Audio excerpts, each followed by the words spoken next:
Do you think still today in our world there are unnecessary additional challenges for Africans and for women in our world?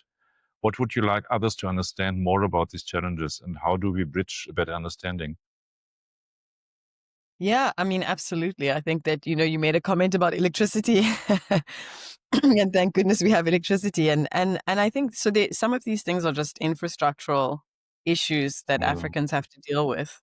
I spent some time doing business in Nigeria.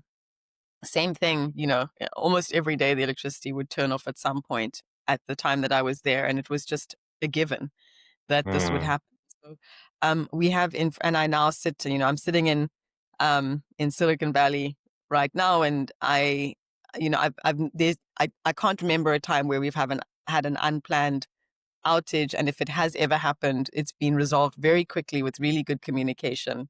Um, mm, and so we have these infrastructural challenges on the continent that make it really difficult for us to do good work. And so I think that that is one challenge. The second challenge is that I think that we have a leadership issue on the continent. I mm, think we have an issue with leadership that is there to serve the people with integrity. Leaders are public servants. They are not people who are there to enrich themselves, to own power, to sit in power so that they can, feel great about themselves and accumulate wealth. And I think that we have a sickness at the moment on the African continent, and I see thankfully some good examples of this being overturned. But we have a leadership issue.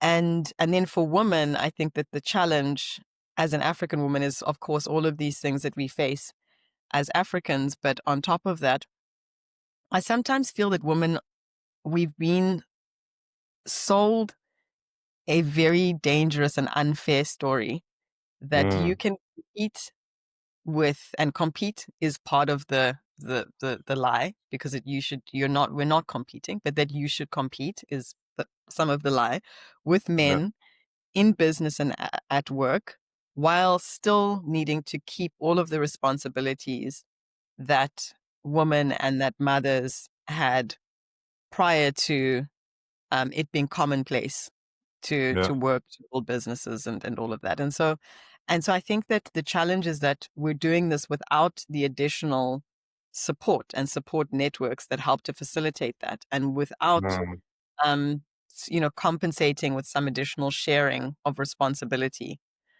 And then, yeah, I don't think that we should be competing. I think that we should be complementing. Um, mm, and so I think, yeah, we sort of, as African women, are faced with multiple challenges. And sometimes I feel like it's that analogy of, you start a race, and when the gun goes off to start the race, your legs are tied and you still have to reach down and untie your legs, and then you can start running. And at that time, everyone is already miles ahead, yeah. and you're I expected just to said, catch up and, and judge the same at the end of the race. mm, I recently had a conversation with a successful African female entrepreneur. She applied for a project overseas in Europe, and the project was denied to her. Then she just tried something. She registered her company in London, and the project was approved. Same person, same application, just different locations. So Yeah. there's Yeah. something that we still need to be aware of, that some people struggle more than others.